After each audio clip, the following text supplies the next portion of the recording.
ओम नमः शिवाय। हर हर महादेव। जय माता मनसा रानी नमः। जय माँ मातंगे नमः। जी हाँ, मेरे शिव पुराण कथा सुनने वाले सभी माता बहनों को सहने भरा नमस्कार।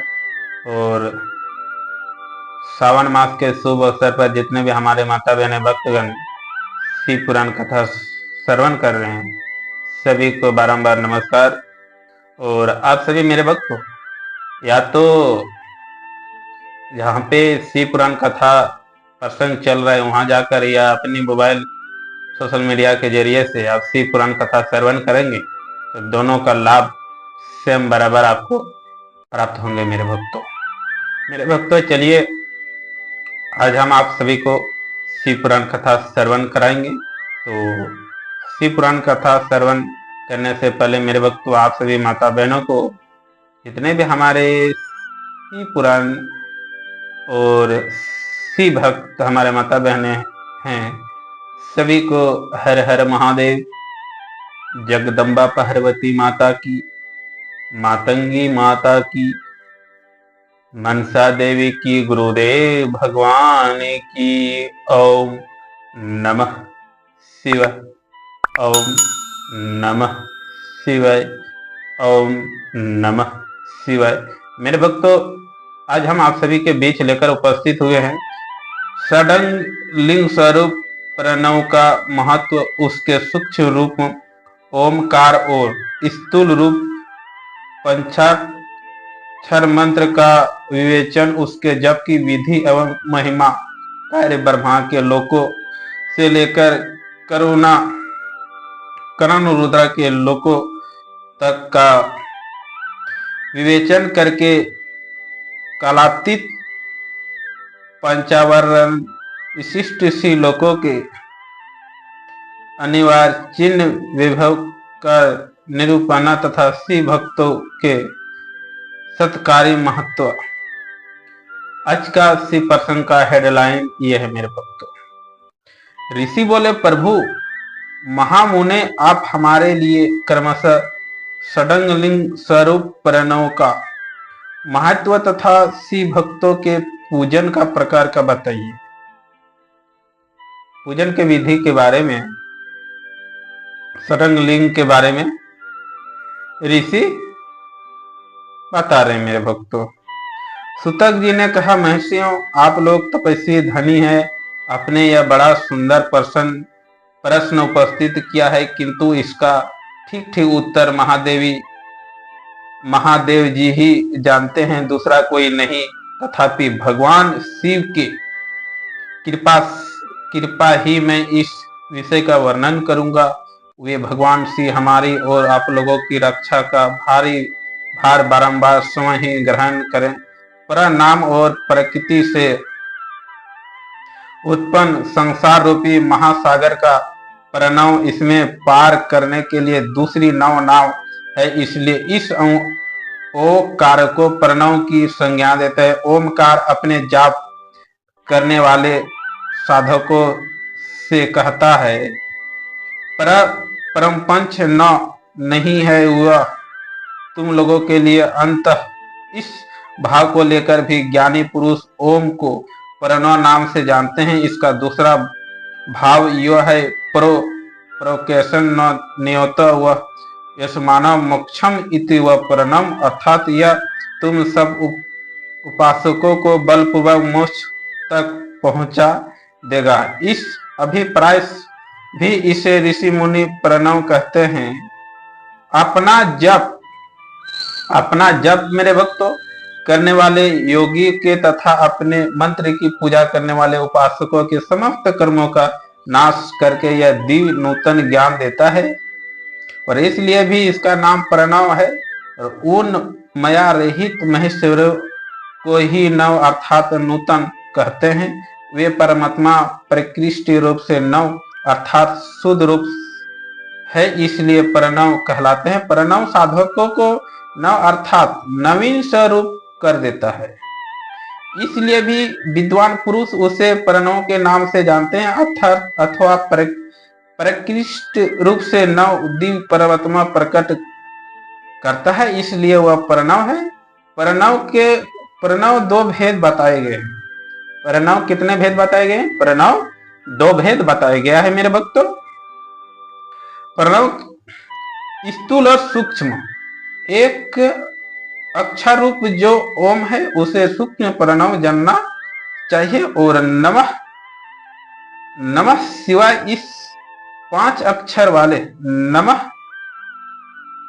इसमें 5 अक्षर होता है। नमः शिवाय, न म 2 हो गया, और इधर शिवाय स व और य, तो 5 अक्षर का नाम नमः शिवाय। इस 5 अक्षर वाले मंत्रों को स्थूल प्रणव समझना चाहिए। जिसमें 5 अक्षर वाले व्यक्ति नहीं, वह सूक्ष्म, और जिसमें 5 अक्षरों का स्पष्ट रूप से वक्त है वह स्थूल। जीवन मुक्त पुरुष के लिए सूक्ष्म प्रणव के जप का विधान है, वही उसके लिए समस्त साधनों का सार है। यद्यपि जीवन मुक्त के लिए किसी साधन की आवश्यकता नहीं है, क्योंकि वह सिद्ध रूपी है। तथापि दूसरों की दृष्टि में जब तक उसका शरीर रहता है तब तक उसके द्वारा प्रणव जप की सहज साधना स्वतः होती रहती है। वह अपनी देह का विलय होने तक सूक्ष्म प्रणव मंत्र जप और उसके अर्थभूत परमात्म तत्व का अनुसाधन करता रहता है। जब शरीर नष्ट हो जाता है तब वह पूर्ण ब्रह्म रूप शिव को प्राप्त कर लेता है। मेरे भक्तों देखिए नमः शिवाय का कितना महत्व है मेरे भक्तों।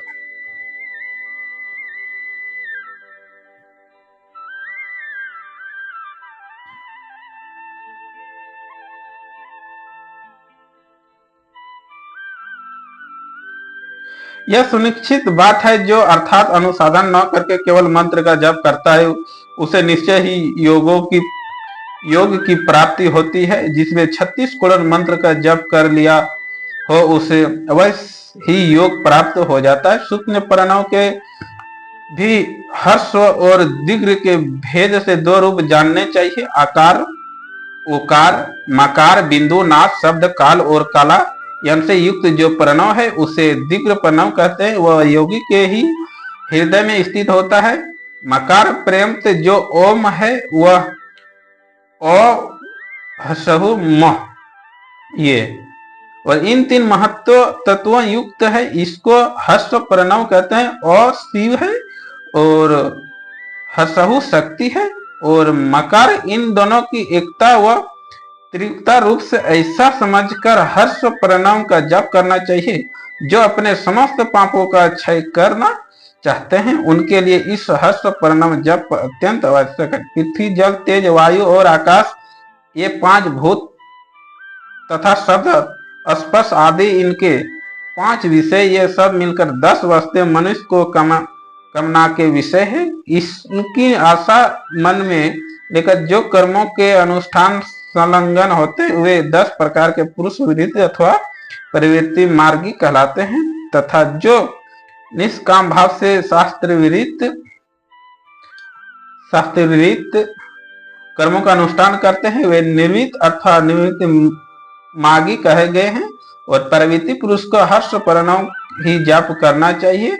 और निवृत्त पुरुष को दीर्घ प्रणव तथा अन्य मंत्रों के आदि में इच्छानुसार शब्द और कला से युक्त प्रणव उच्चारण करना चाहिए। वेद के आदि में और दोनों संध्याओं की उपासना के समय भी ओंकार का उच्चारण करना चाहिए। प्रणव 9 करोड़ जप करने से मनुष्य शुद्ध हो जाता है। फिर 9 करोड़ का जप करने से वह पृथ्वी तत्व पर विजय पा लेता है मेरे भक्तों। तत्पश्चात पुनः 9 करोड़ का जप करके वह जल तत्व का जीत लेता है। पुनः 9 करोड़ जप से अग्नि तत्व पर विजय पाता है।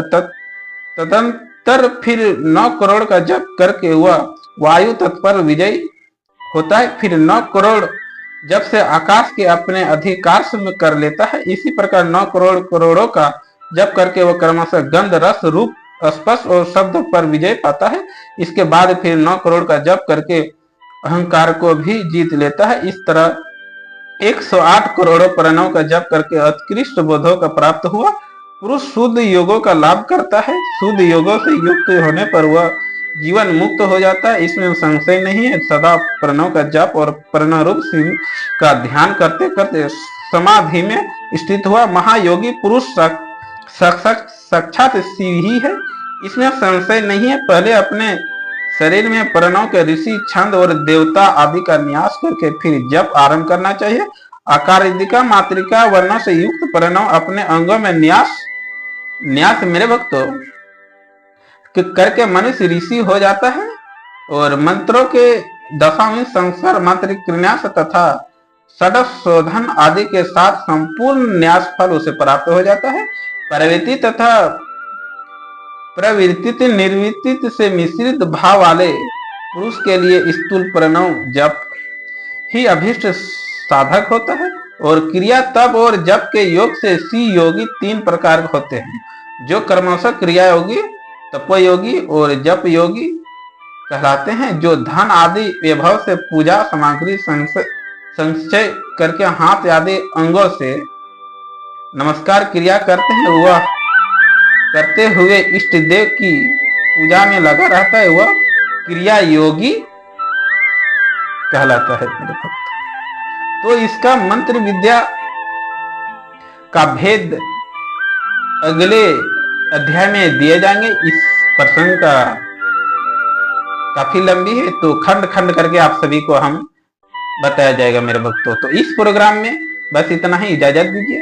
ओम नमः शिवाय, हर हर महादेव। जय जगदम्बा पार्वती माता की, जय मनसा देवी की, जय मातंगी माता की, जय गुरुदेव भगवान की। मिलते हैं नेक्स्ट प्रोग्रामों में। ओम नमः शिवाय।